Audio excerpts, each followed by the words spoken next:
Hello students, welcome to Trunkie Academy.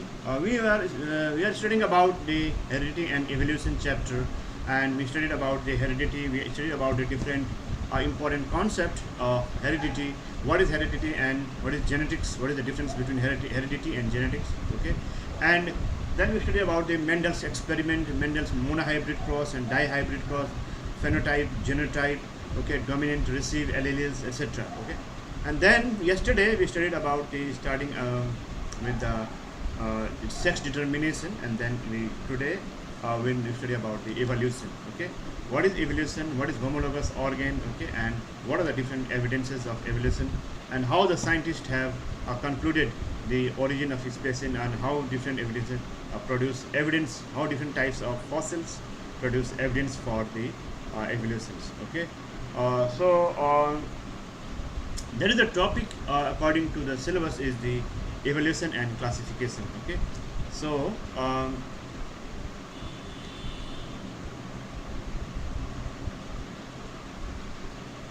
so topic is the first we'll start with the evolution and classification. Evolution and classification.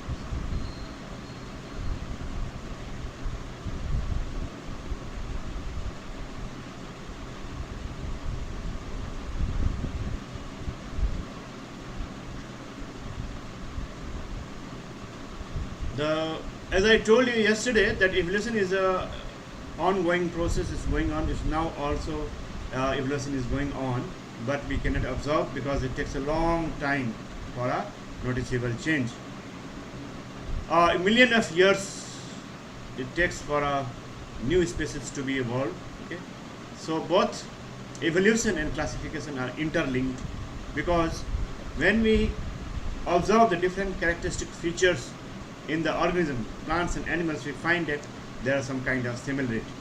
This similarity is due to even between the different species. The similarities between the different species is also due to the phylogeny, that is the evolution, because the organisms are evolved from the pre-existing one. Okay, so both evolution and classification are interlinked, and classification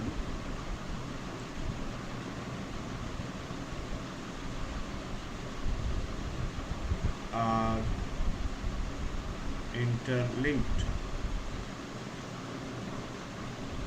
Okay, the number is this. The classification of species is a reflection of evolutionary relationship. Okay, so classification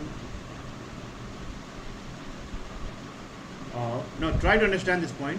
When we say a new species evolved from the pre-existing one, okay, so there is a species, species A, for example, the species A, and this has evolved into species B and species C. So this is the species A and this is species B, but this B and C are somehow related with their parental species, the one from which they have evolved. Okay, like we have observed in case of the birds and the mammals. Okay, they have evolved from the reptiles. The Archaeopteryx is the missing, or you can say the missing link or connecting link between the reptiles and the birds, and the duck-billed platypus is the connecting link between the mammals and the reptiles. Okay, so here classification of species is the reflection of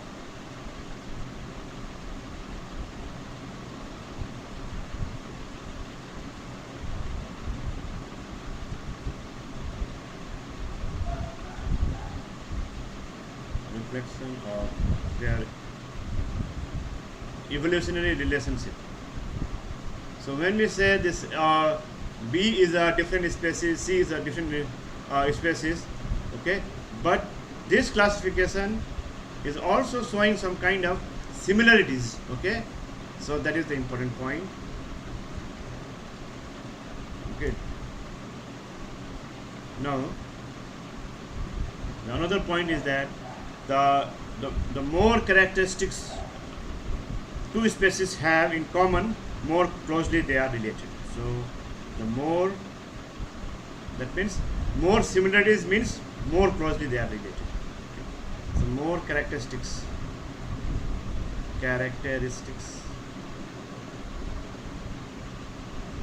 two species have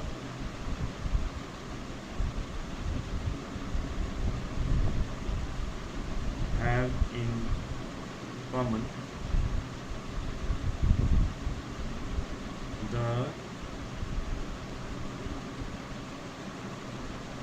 more closely they are related.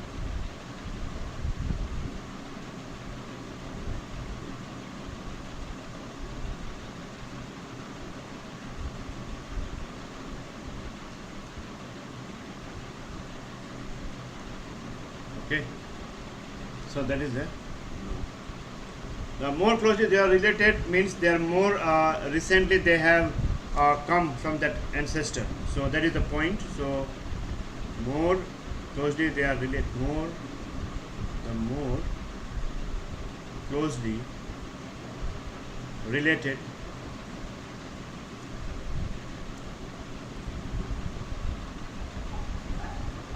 more closely related,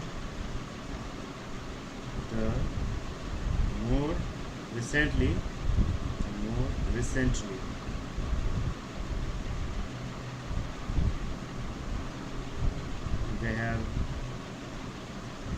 they have a common ancestor.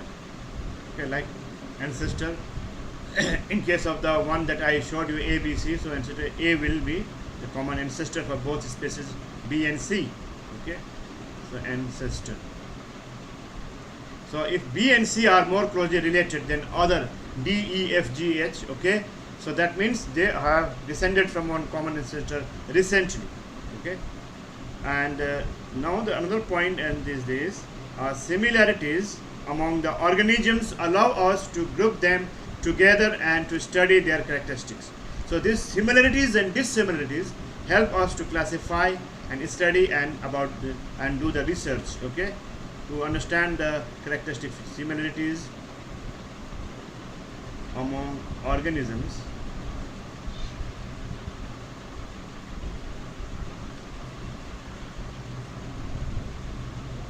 allow us to group them together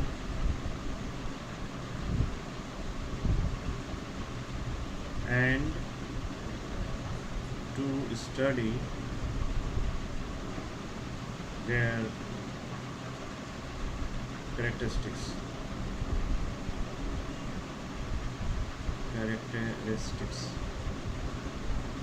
Okay, so that means we are observing the similar features, similar characteristics between the two species, and it helps in grouping and classifying the different organisms. Okay, so this is the important point. Now we come to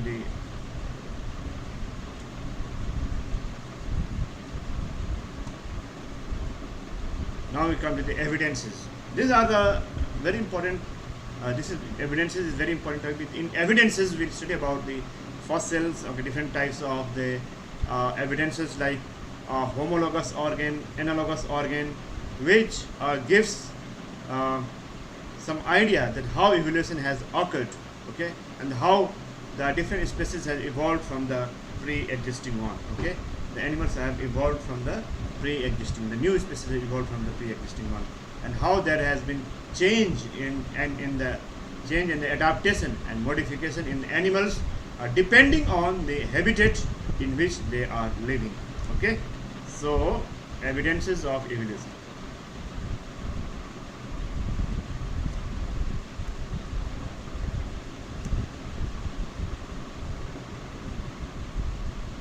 Evidences of evolution.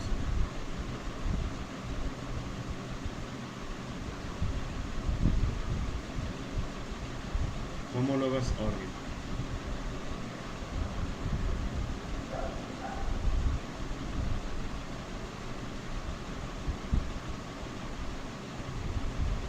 morphological and anatomical evidences.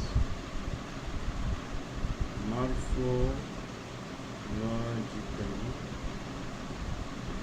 and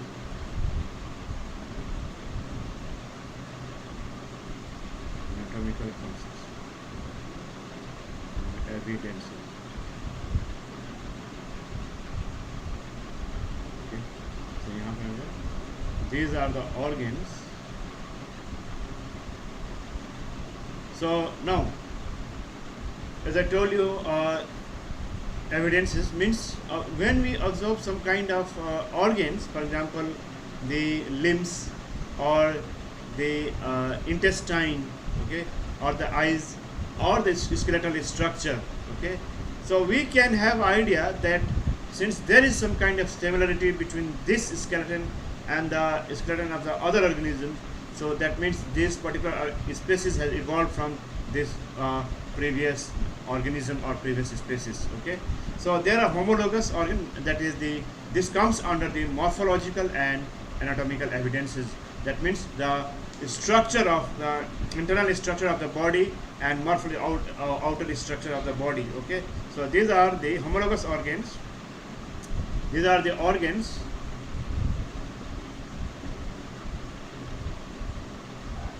that have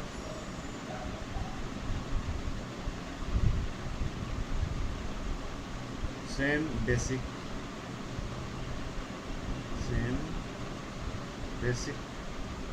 structural plan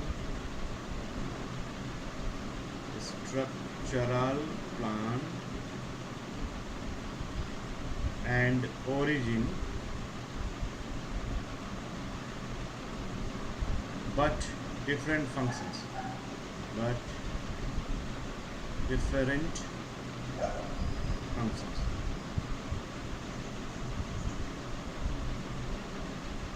okay. Now try to understand. For example, if we observe the limbs of different vertebrates, we find some kind of similarity, okay. The radius ulna is there, humerus is there, although that may there is some kind of change or modification in the shape and size, but that particular bone is present, okay. Even in the phalanges, okay, the radius ulna in the forelimb, okay, the tibia and fibula in the hind limb, the femur, the thigh bone in the hind limb, okay, and also the humerus in forelimb, okay, the pelvic girdle and the pectoral girdle, like a skeleton, the ribs. So these we find in case of all the animals, but some are modified according to their functions. Examples, in case of the bat, okay, since they are flying, adapted for flying, so these forelimbs are the skeleton of these animals are also modified according to their adaptation to support the flight, okay. So now we'll see the examples also.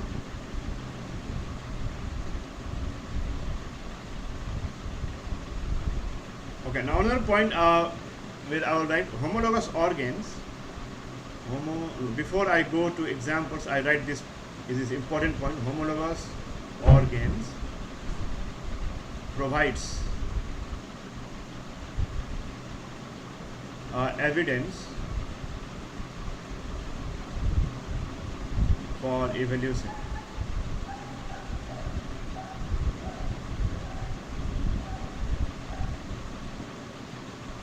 By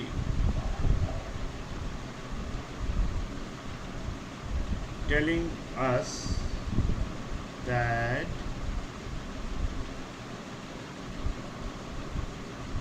they are derived from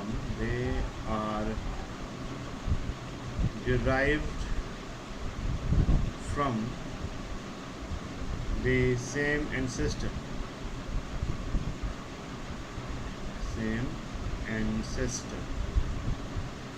Okay, so you can see that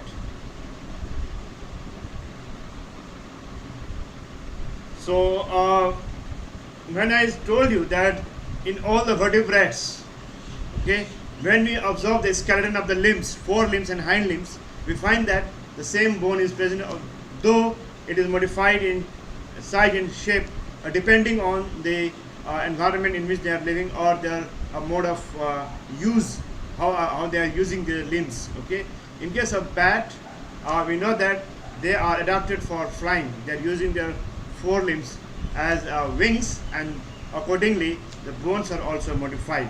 Okay, so example is that. So this means that when we observe all the vertebrates, they have got radius ulna, humerus, tibia, fibula, and the femur. Okay, in the hind limbs, it shows that there is some common ancestor from which all these organisms or animals are evolved. Okay, so homologal organs provide evidence for evolution by telling us that they are derived from some common ancestor, Okay, or you can say from the same ancestor these animals are derived, because these all are possessing the same kind of bones. Okay, so this is the reason it's called the homologous organ. Same in plant, same in basic origin, having this basic origin. So here examples is the examples: forelimb of horse, forelimb of horse for running. They are adapted for running, so it is modified accordingly. Okay, for running. Then we have got wings of bat.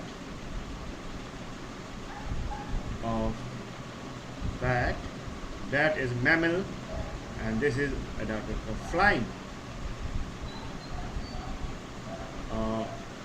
Paw of a cat.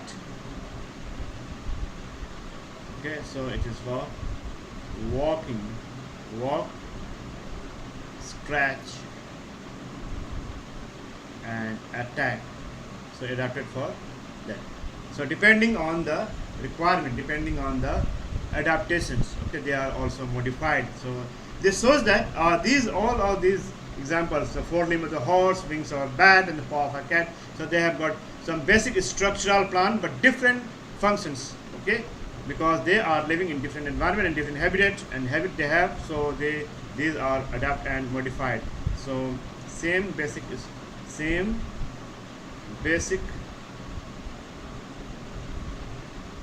structural plan,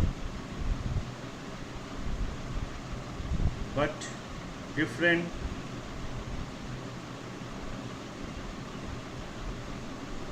functions. Okay.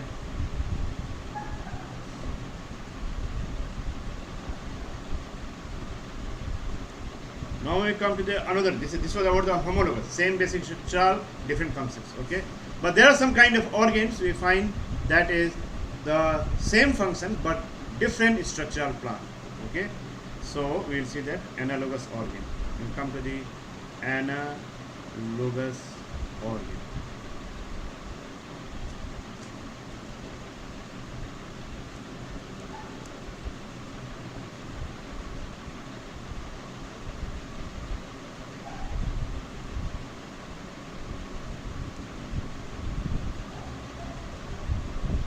These are the organs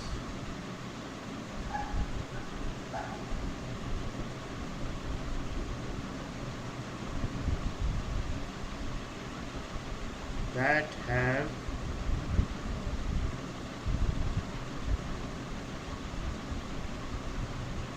different origin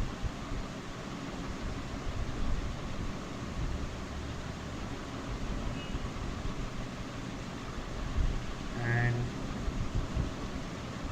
structure plan, different structural plan and different origin. Structural plan but same function. Okay, so analogous organ provide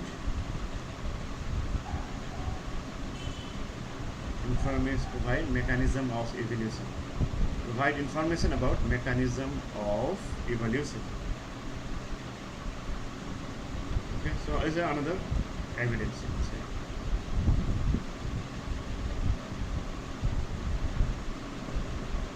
Okay, so now examples we'll see.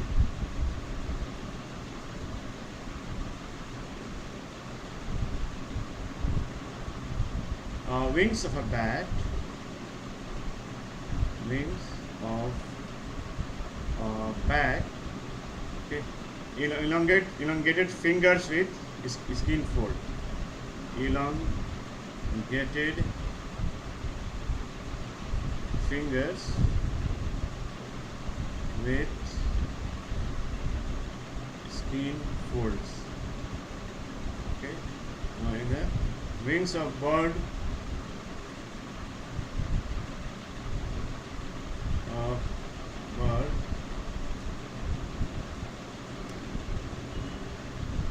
wings of bird, feathery covering along the arm, feathery covering along the arm. Okay, now here we see the different basic plan, different structural plan, okay, but they have the same functions. Okay, we do not find that humerus or the radius ulna in case of the the way it is, but here the way it is formed, radius ulna and that may be there, but not like that. Actually the structure of that wings of the bat is actually different from that of the bird, because in case of the bird it's feathery covering along the arm, but in case of the bat it is the skin folds, okay, elongate there with the elongated fingers. Okay, and also we can see the wings of a butterfly, that is completely different.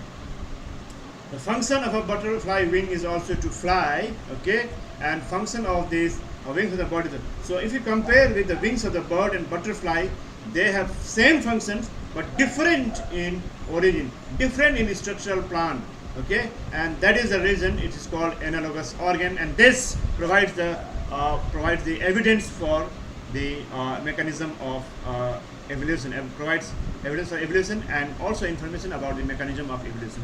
So this is the important point. Now we come to the another important evidence, that is the fossils. Okay, fossils also play because we have found fossils has played a very important role in providing the evidence for the evolution. Fossils, okay, because when organisms die, okay, there remains the remnants that remains, okay, in the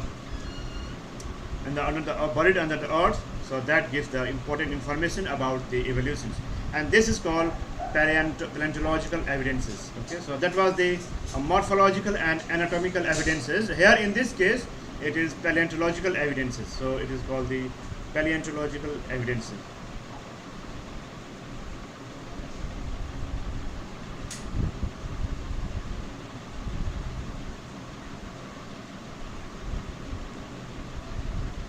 Evidences.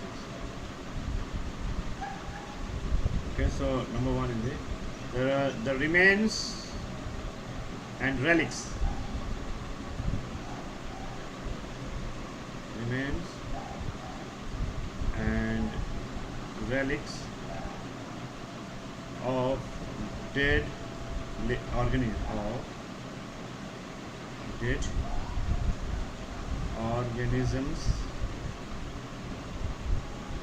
of the past which were living and which lived in the past of the past.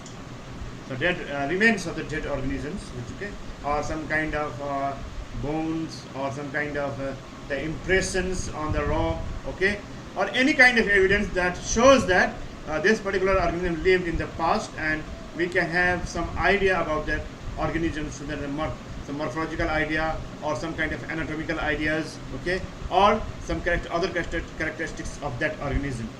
Okay, so they are preserved traces. They are preserved traces of living. They are preserved traces. This is another point. Preserved traces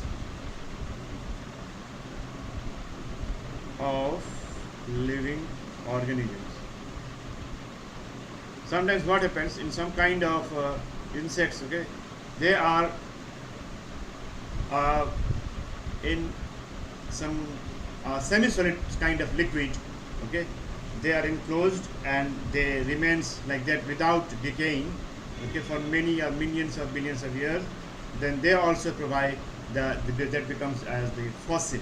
Okay, fossils of dinosaurs has been found almost all over the world, and with the help of those fossils, we have come to know this kind of animals were dominant in the Mesozoic era, and that means in the Jurassic period of the Mesozoic era, and this were the animals at that time very dominant and of this size, and there were different variety and groups of the dinosaurs, so that were predicted and that were understood and after research by studying the fossils that were found under the earth. Okay, so another is that the fossil Archaeopteryx possess features. Another fossils which are found about the Archaeopteryx that gets important information about the evolution. That Archaeopteryx is the connecting link between the bird and the reptiles, because this has the features of both reptiles and the birds. So fossil Archaeopteryx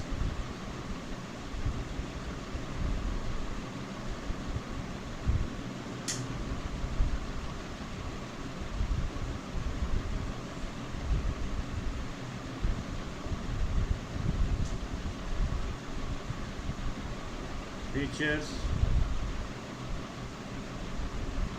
of reptiles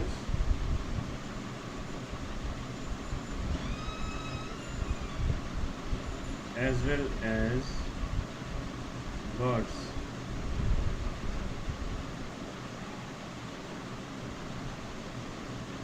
This suggests that birds have evolved from reptiles. Okay, because this is the evolved from reptile. There are so many other points and clues that we get from the Archaeopteryx. Okay, but as per the standard and the syllabus of the class 10, and we will go through these evidences up to this up to this mark only. There are so many things when we study about the Archaeopteryx, and we come to know that these Archaeopteryx were the connecting link between the though they have become extinct, okay, but their fossils suggest us that they are the connecting link between the birds and the reptiles. They have got a tooth in their mouth, but in case of the bird, there is no. Birds have the toothless beak. They have scales on the legs, on the hind limbs, that suggest that they are evolving from the reptiles, and then they are evolving towards the birds. Okay, in the line of the evolution towards the birds, and they have got floating kind of feathers like birds. Okay, and they lay eggs. So all these points which we observe, we find that they are the connecting links between the birds and the reptile. So thus the fossils provide information about the evidence and information about the evolution. Okay, and the also relationship between two species or two groups of organisms. Now we'll see the common examples of the fossils are common examples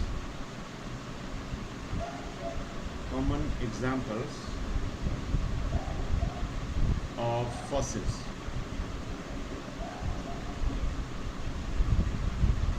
Okay, that is the trilobite is one of the very trilobite. Okay, invertebrate fossil. Invertebrate fossil. Okay, non-polyp. Then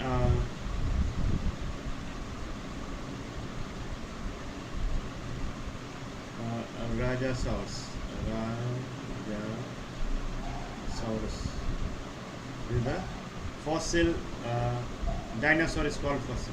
Okay, fossil, but the dinosaur skull.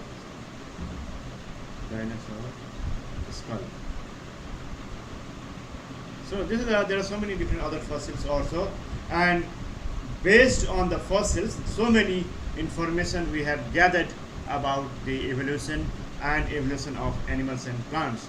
Even we find so many different fossils about the plants, and that gives us idea that which group of plants have evolved from which group of plants, and how there was the evolution of in the different groups of plants also. Okay, so that is the about the importance of fossils. Now we'll come to the age of fossils. How we know and what are the how do we know the age of fossil, and why this age of fossil is important? Because if we get one fossil, okay, and we find some features like human beings, or find some features like dinosaurs, or some find the features like monkey, so we have to know that these animals have existed in some past, but at what and but at which year?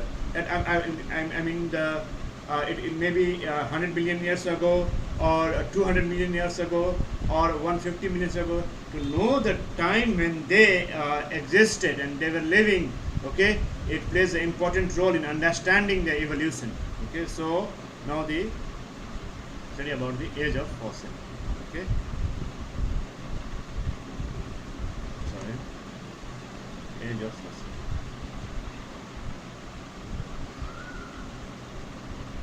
Now, deeper the fossil, older it is. Means what happens? Because due to natural calamities, okay, then there is the kind of erosion, and then there is the kind of earthquake, landslides, and all. The animals which die, they are in the deeper layer. So deeper the fossils found, older it is. So deeper the fossil,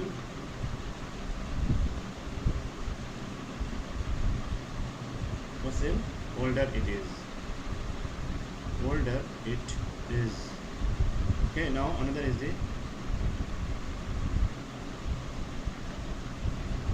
detecting the ratios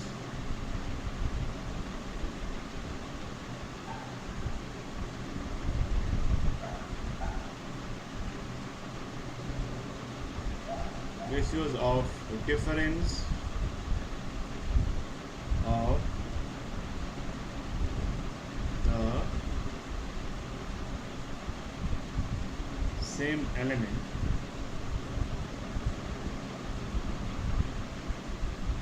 in the fossil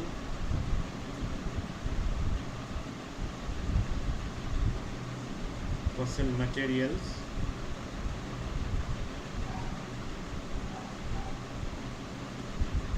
radiocarbon dating, radiocarbon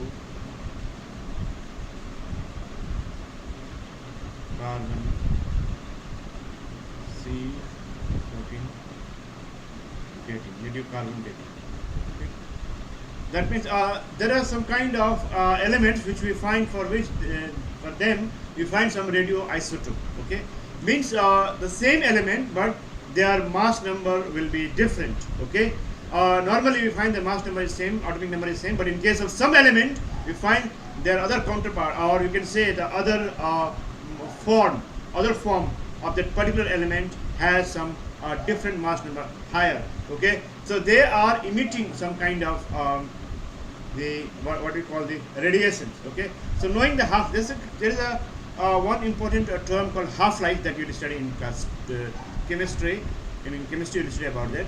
So by knowing the by radiocarbon dating, okay, by knowing the this radiation and half-life period of the particular substance, carbon that is present in the fossils, we are able to know the or estimate the age of the fossil.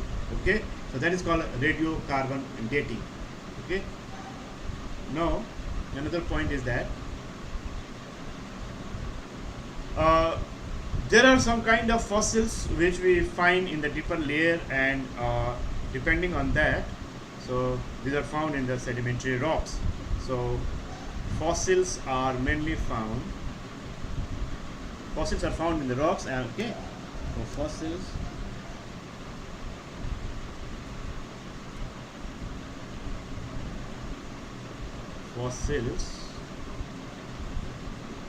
are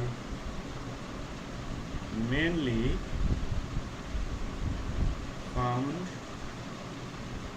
in sedimentary rock. This is an important point. Sedimentary rock. Okay, there are other kind of rocks that you study in geography. It's igneous rock, isn't? So in case of sedimentary rocks. So what happens when the plants or animals that dies and there are some kind of landslides or some earthquake, they are buried under the earth, okay, and they remains buried like this, and some part of the living organism is decomposed and some remains, they are replaced with some kind of uh, mineral elements, or you can say the rocks, and that's from the fossil. In some case of when the replacement of these the organic material is replaced by decomposed by mineral element, okay, molecule by molecule, okay, the organic matter while decomposition is being replaced by the other kind of mineral, you can say mineral element, and that forms the rock of that particular organism, of showing the shape and size, that is called petrification. Okay, so there's another term that we need to know: petrification. Petrification. What is this actually? This is actually the fossil, okay, where organic matter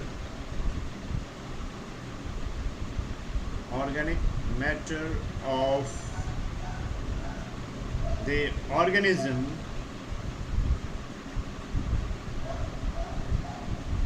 is replaced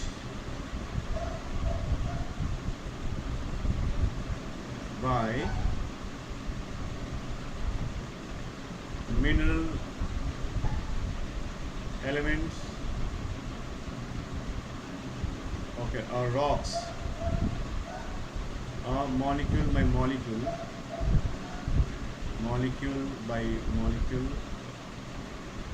during decomposition. Okay,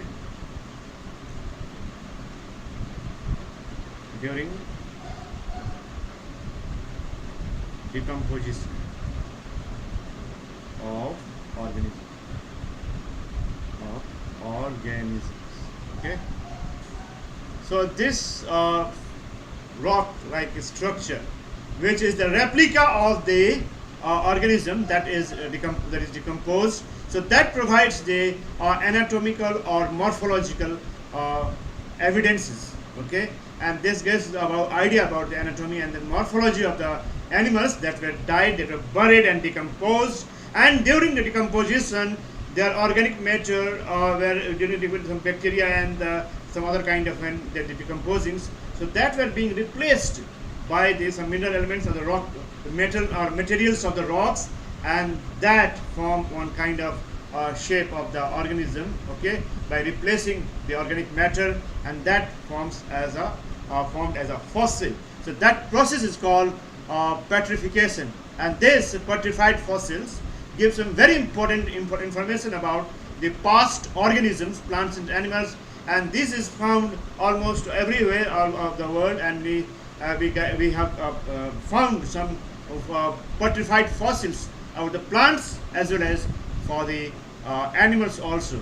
Okay, so by studying these petrified fossils, we are able to understand the morphology, we are able to understand the phylogeny, we are able to understand the relationship between the organisms that existed in the past and the organisms that are living nowadays. Okay, so this is how the fossils play a very important role in understanding the evolution. So these are called the evidences of fossils.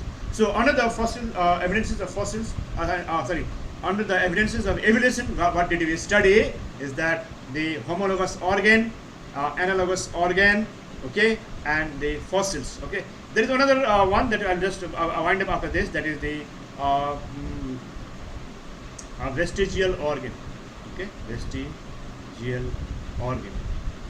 This is the organ which is were functional in the past, common ancestor, but has become functionless in the existing organism. So you can say the nictitating membrane which is present in our eyes is functional. The vermiform appendix, okay, that has no function in our body, but was very, very active in herbivorous and in our previous ancestor. It is very, very functional in case of the animals which are herbivorous. Okay, so the hairs on our body is also vestigial. Okay, in our past the ancestor, okay, it was functional, okay. So there are so many vestigial organs that is gives some idea about the evolution. So that organ existed in the past animals, and now it has become functionless because these the different organs that played an important role, and these the organs which were functional now has become functionless in the recent organisms. That is because of that it adapted to its different environment. So they no longer needed the function of that particular organ. So that becomes the function, and this is called the vestigial organ. Okay. So this is how the different evidences of evolutions are there, and this provides the information about the evolutions. Okay. So this much for today, and tomorrow again we'll meet for another topic. So thanks for joining and listening today. Tomorrow we will meet again at the same time. Till then, goodbye and take care.